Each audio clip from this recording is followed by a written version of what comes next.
किसी ने हमें फांसा नहीं है, हम स्वयं फंस गए हैं।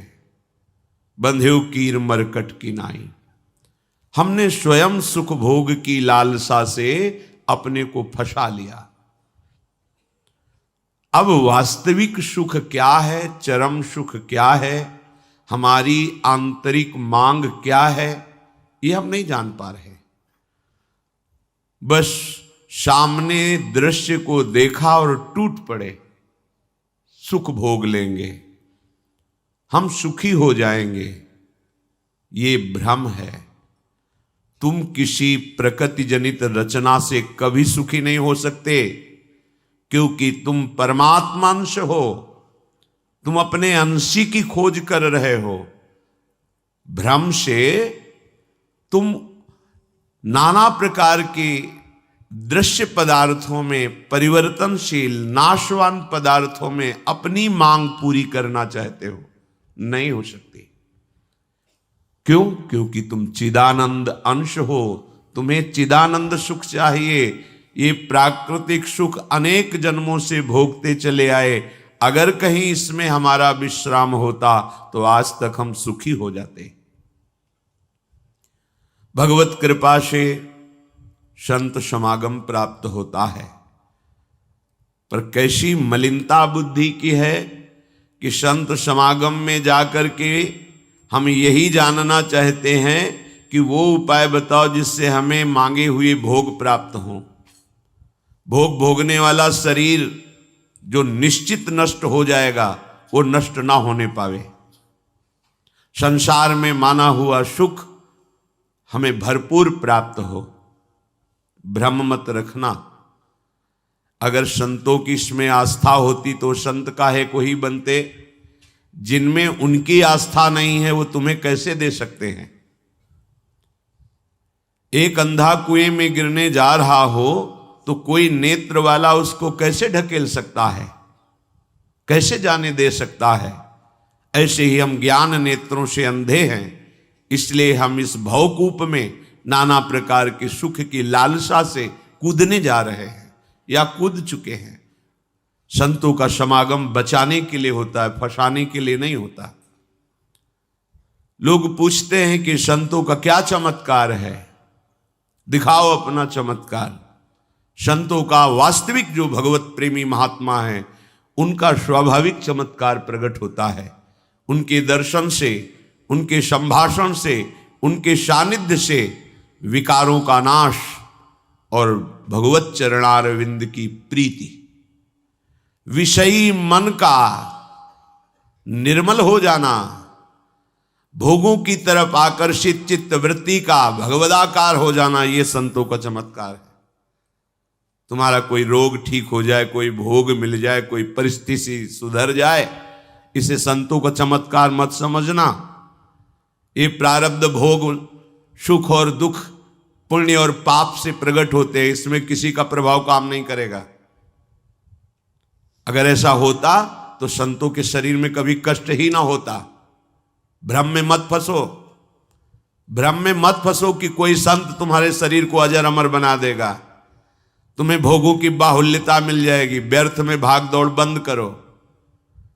हां, वास्तविक तुम यदि महासुख को चाहते हो और मृत्यु के भय से बचना चाहते हो तो एकमात्र रास्ता है, प्रभु श्री हरि के चरणों का आश्रय ले लो। हरि स्मृति सर्व विपद विमोक्षणम। भगवान का भजन, भगवान की स्मृति निश्चित तुम्हें समस्त दुखों से बचा लेगी। भगवान की शरणागति, समुझ जे आए शरण ते डरत ना काल डर। मृत्यु क्या चीज है? पर प्रभु के नाम जपने में रुचि नहीं, प्रभु की चरण दासता में भावना नहीं, तो तुम सोचते हो कुछ चंद रुपए और कुछ फल पुष्प आदि दे करके हम रोग रहित तो हो जाएं, शोक रहित तो हो जाएं। भूल मत करना। अगर शोक रहित होना है, रोग रहित होना है, तो एकमात्र उपाय है कृष्णाय वासुदेवाय हरे परमात्मने प्रणत क्लेश नाशाय गोविंदाय नमो नमः। गोविंद को नमस्कार करो। और जिह्वा से पुकारो कृष्ण कृष्ण गोविंद गोविंद, राधा राधा राधा, निश्चित जन्म जन्म के अशुभ नष्ट हो जाएंगे। आप स्वयं परम सुखी हो जाएंगे, शरीर राग नष्ट हो जाएगा, ऐसा अद्भुत सुख मिलेगा, कृतकृत्य हो जाओगे। पर अब इस मार्ग में चलने के लिए जब कदम रखोगे तो असत वृत्तियों का त्याग करना होगा। यहीं सब फेल हो जाते हैं। वो ऐसा शॉर्टकट ढूंढते हैं कि कुछ हम कमाए हुए पापाचरण से चंद रुपए आपको दे दें, आप हमें संभाल लेना, भूल मत करना। कभी ऐसा नहीं हो सकता। नाली के पानी से हाथ धोने से कभी हाथ पवित्र और निर्मल नहीं होते। ऐसे मलिन आचरण करके कमाए हुए धन से कभी तुम्हें पवित्रता प्राप्त नहीं हो सकती। ये सब नाटकबाजी मन की है। वहां चलो तुम्हारा सुधर जाएगा, कुछ नहीं सुधरेगा जब तक तुम सुधारना नहीं चाहोगे। तुम सुधारो अपने आप को। किसी का आशीर्वाद कोई काम नहीं करेगा जब तक तुम अपने आचरण नहीं सुधारोगे। तुम खाओ मांस, पियो मदिरा, करो व्यभिचार, नाना प्रकार की हिंसात्मक वृत्ति, तुम्हें भगवान भी नहीं माफ करेंगे, चाहे जहां भाग के चले जाओ। अधर्मा आचरण करने वाले को भगवान कहते हैं मैं साक्षात काल रूप से दंड देता हूं। शरणागत होकर नियम के अनुसार चलोगे तो भगवान तुम्हें दुलार करेंगे मां की तरह। यह सिद्धांत है। नाटकबाजी में फंसो तो फंसो, सिद्धांत से चलोगे तो कभी धोखा नहीं खाओगे, आनंद में मगन रहोगे। पर सिद्धांत में चलने के लिए असत त्याग करना होता है, इसीलिए सब फेल हो जाते हैं। कोई बिरला गुरु कृपा पात्र ही कदम आगे बढ़ाता है। ये भीड़ भागम दौड़ केवल वासनाओं की पूर्ति के लिए तो भ्रम में मत रहना। किसी का आशीर्वाद, किसी की कृपा तुम्हें वासनाओं से नहीं बचा सकती। एकमात्र उपासना ही वासना से बचा सकती है। और उपासना तुम करने के लिए जब तैयार होगे तो ये गंदी बातें, गंदे आचरण, ये आपको त्यागना होगा। बस यही तुम्हारी गाड़ी फेल हो जाती है। ये हम नहीं त्याग सकते तो फिर तुम्हें कोई बचा भी नहीं सकता। लिख लो, अपने दिमाग में लिख लो। अगर बचना है तो एकमात्र मामे ए प्रपद्यन्ते माया में ताम तरंते। जितना भी समझाओ ये पागलपन छोड़ते ही नहीं। बस कोई जंतु ऐसा हो, कोई भस्म ऐसी हो, बस हम नाटक में रिझना चाहते हैं।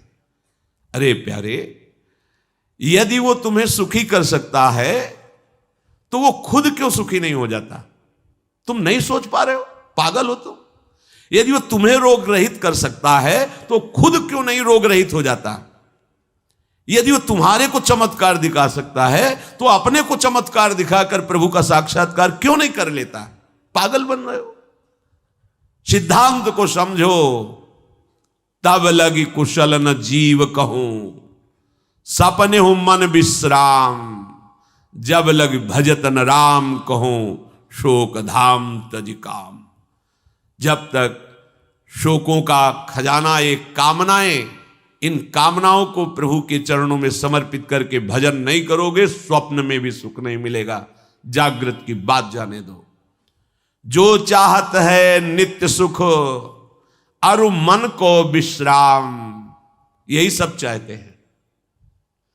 दुख का मुंह न देखना पड़े, मन हमारा प्रसन्न रहे, शांत रहे, कोई कामना हमें जलाए ना। हां, है मार्ग। हित ध्रुव हित सो भजत रहो, पल पल श्यामा श्याम श्यामा श्याम श्यामा श्याम। अब ये करना नहीं तुम्हें, भजन करना नहीं, पवित्रता से रहना नहीं, आचरण सुधारने नहीं, मनमानी आचरण करना है तो भगवान तुम्हारे हृदय में भी बैठे हैं, कुछ नहीं कर पा रहे। देख लो ना, सबके हृदय अछत विकारी, सकल जीव जग दीन दुखारी। सबके हृदय में अखंड आनंद परमात्मा विराजमान है, लेकिन सब दुखी हैं, सब क्लेशित हैं, अशांत हैं। क्यों? तहां बेदस कारण राखा, भजन प्रभाव संत श्रुति भाखा। भजन नहीं कर रहे हो इसलिए। भजन के बिना कुछ नहीं हो सकता। मान लो हमारी बात, कहीं भागने की जरूरत नहीं। राधा राधा राधा सब ठीक कर देंगी लाडली जो, बड़ी करुणामयी है। यदि आप भजन नहीं करोगे तो वारी मथे घृत होए बरु सिकता ते बरु तेल, बिनु हरि भजन न भवतरी या सिद्धांत अपेल। इसे कोई काट नहीं सकता, अपेल सिद्धांत है। विनिश्चितम बदामि तेन अन्यथा वचांस में, हरि भजन्ति ये नरा भवसागर तरन्ति ते। पानी को मथ करके बड़ा चमत्कार कर लो, घी निकाल लो, हो सकता है। बालू को पेर करके तेल निकाल सकते हो सकता है। असंभव को तुम ये संभव कर सकते हो, पर भजन के बिना तुम दुख से निवृत्त नहीं हो सकते। गोस्वामी जी का ये अटल विश्वास, महापुरुषों का अटल विश्वास, शास्त्र का अटल आदेश, बिना भजन किए तुम्हारे अशुभ कर्म नष्ट नहीं होंगे, और अशुभ कर्म नष्ट हुए बिना तुम सुखी नहीं हो सकते। सिद्धांत से चलोगे तो सुखी हो जाओगे, नहीं भटकते घूमोगे, पूरा जीवन नास्तिकता और अश्रद्धा में उतर जाएगा। सिद्धांत से चलोगे तो कृतकृत्यता का अनुभव होने लगेगा, और नाच नाच कर कहोगे वाह संत समागम का क्या फल होता है, ये मैं पा गया। पायो जी पायो मैंने राम रतन धन पायो। मारा घूम रहा है जीव, कोई औषधि मिल जाए, कोई भस्म मिल जाए, कोई जंतुर बांध दे, कोई आशीर्वाद दे दे, अरे पागल हो। तुम्हारे कर्म ही तुम्हें दंड देंगे, तुम्हारे कर्म ही तुम्हें सुखी करेंगे। हां, हम कैसे अपने कर्मों को सुधारें, यह है संत समागम। आप अपने द्वारा अपना उद्धार कीजिए, कोई तुम्हारा उद्धार नहीं कर सकता।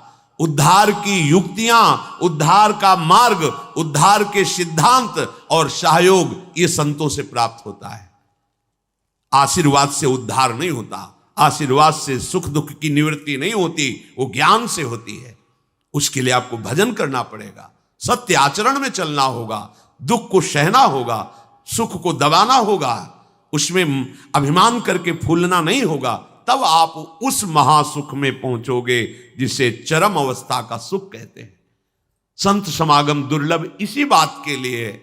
इसका मतलब ये नहीं छू छा करके तुम्हारे दुखों का नाश हो जाएगा। भाग लो, पूरे ब्रह्मांड में जाओ, अगर कहीं सुखी हो जाना तो बताना हमें आके।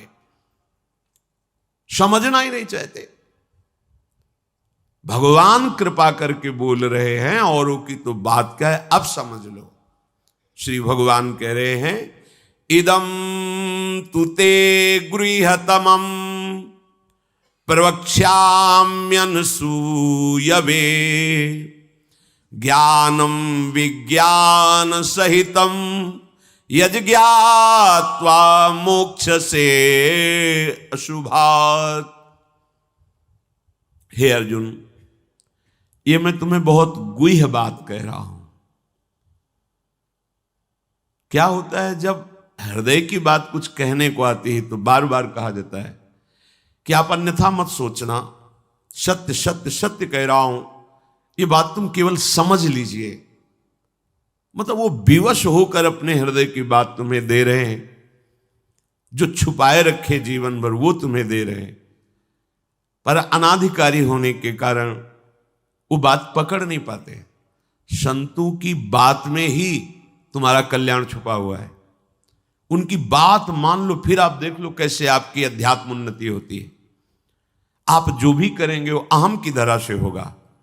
अहम की धरा लोक लोकांतर तक ले जा सकती है, लेकिन जीवन मुक्त नहीं कर सकती। जीवन मुक्त होने के लिए अहम का विसर्जन चाहिए। वो होता है गुरु कृपा से, संतों के वचनों से। विश्वास कीजिए, बिना संत वचन गुरु वचन पर चले कोई जीवन मुक्त नहीं हो सकता। अगर जीवन मुक्त नहीं हुआ तो सब किया कराया माटी हो गया। चाहे ब्रह्म लोक जाओ चाहे स्वर्ग लोक जाओ, आना तो यही पड़ेगा लौट के। तो फिर क्या हुआ, एक विशाल स्वप्न सुखद समझ लो, जगे तो फिर वही मृत्युलोके विशंति।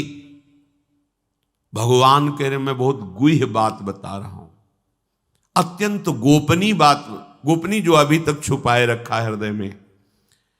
ये जो ज्ञान सहित विज्ञानानंद घन का मैं तुम्हें वर्णन करूंगा,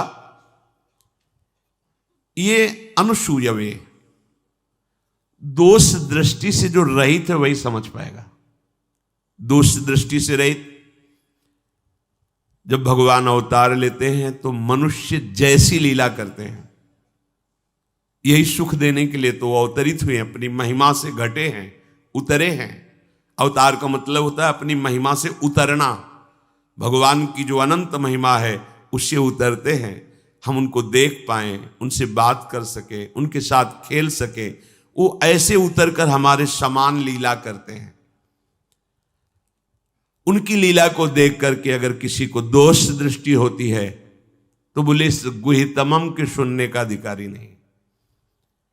जब हम भगवान को भगवान न मानकर व्यक्ति मानते हैं तो हमारी दृष्टि वैसे ही दूषित हो जाती है।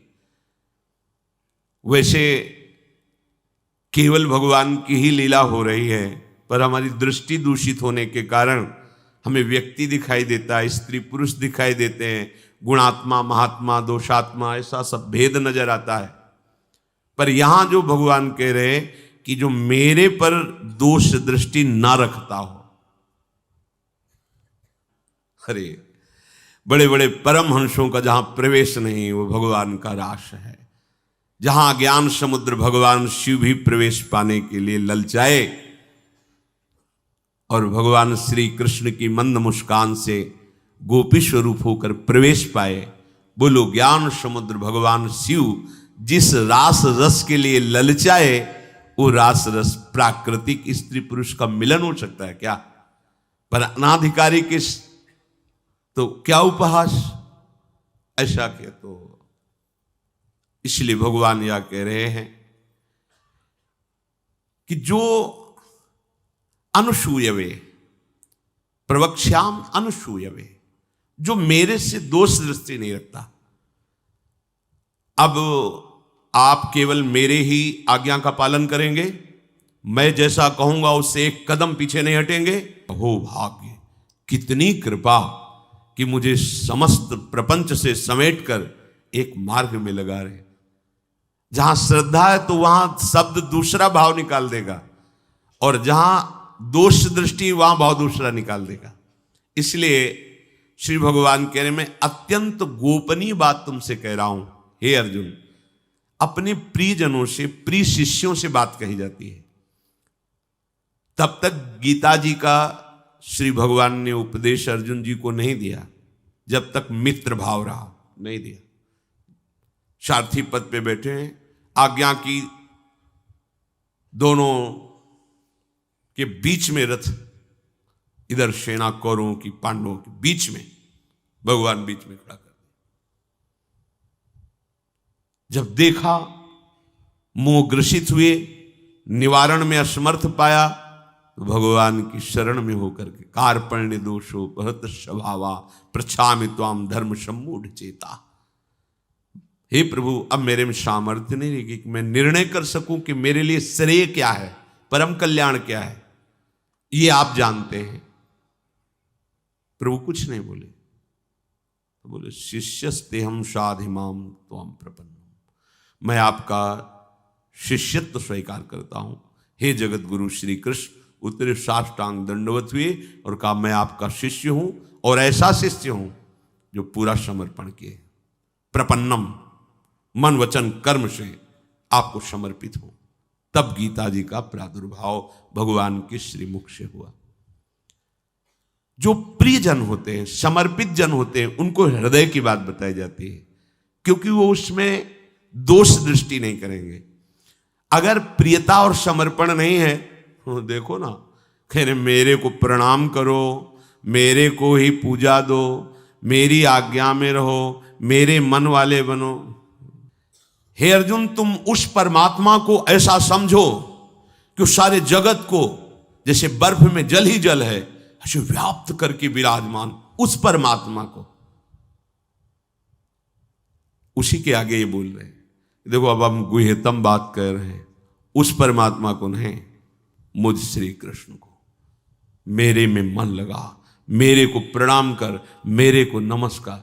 ये महापुरुष जन रास्ता देते हैं। अब तुम्हारी कहां श्रद्धा टिकती, वो ये देखते हैं तुम्हारे लिए कोई आश्रय है, अभी तुम्हारी खोज अभी पूर्ण हुई कि अभी खोज बकाया है, खोजो तो खोज लो, नहीं तो वहीं पकड़ के बैठ जाए कि अब बने तो रघुबर ते बने, बिगड़े तो भरपूर। अब बनेगी तो आपसे बनेगी, बिगड़ेगी तो आपसे बिगड़ेगी, अब हमारा कोई आश्रय नहीं। ये अत्यंत गोपनीय बात हरेक के सामने नहीं कही जा सकती, क्योंकि इसमें भगवान अपनी खुद बात महिमा का वर्णन कर रहे हैं। अब जैसे कोई बहुत हार थक के अब क्या करें, तो अब मान लो बात हमारी आंखों के सामने रहो, जो जूठन मिले खाओ, जैसा कहें वैसे करो। अगर अध्यात्म की भूमिका ना जागृत हो जाए तो कहना। गुरुजनों की बात किसी से प्रमाणित करने की आवश्यकता नहीं होती। आपको गुरुजी ने क्या कहा, क्यों, आप कौन हो, हमारे बाबा गुरु हो क्या, क्यों हम आपको बताएं? हमारी और हमारे गुरुजी की बात हो गई, तुमको क्यों बताएं क्या गुरुजी ने कहा? तुम हमारे निर्णायक हो क्या? चलो दोबारा नहीं मिलेगा। तो बैठाल के वो आज प्रवचन में ये कह रहे थे, समझो। अब वो जो समझाएगा वो तुम समझ जाओगे, जो गुरु समझा रहे थे वो समझ में नहीं आएगा। इसीलिए भगवान करें अत्यंत गोपनीय बात है। जब तक हमारा ये मन समाधान नहीं पाता तब तक भटकना पड़ता है। कहीं एक जगह पकड़ लो, ये जो अनेक जगह भटकना है बंद करो, एक जगह पकड़ लो, एक विश्वास रख लो, एक नाम जो गुरु ने दिया, एक मंत्र दिया है, अविद्या का नाश हो जाएगा, माया परास्त हो जाएगी। पर समझ नहीं पाते। दुकानें लगी हुई हैं, 4-6 दुकान घूम लेते हैं, चलो घूम लो, पर कहीं एक दुकान तो बांध लो कि हमें सारा माल यहीं से लेना है, तो तुम्हें छूट मिलने लगेगी। एक व्यवहार, हजारों की लाइन लगी, लेकिन आने दो, ये पर्सनल ग्राहक है, आने दो। ऐसे ही मेरे ईश्वर की दुकान में है सबका जीवन खाता।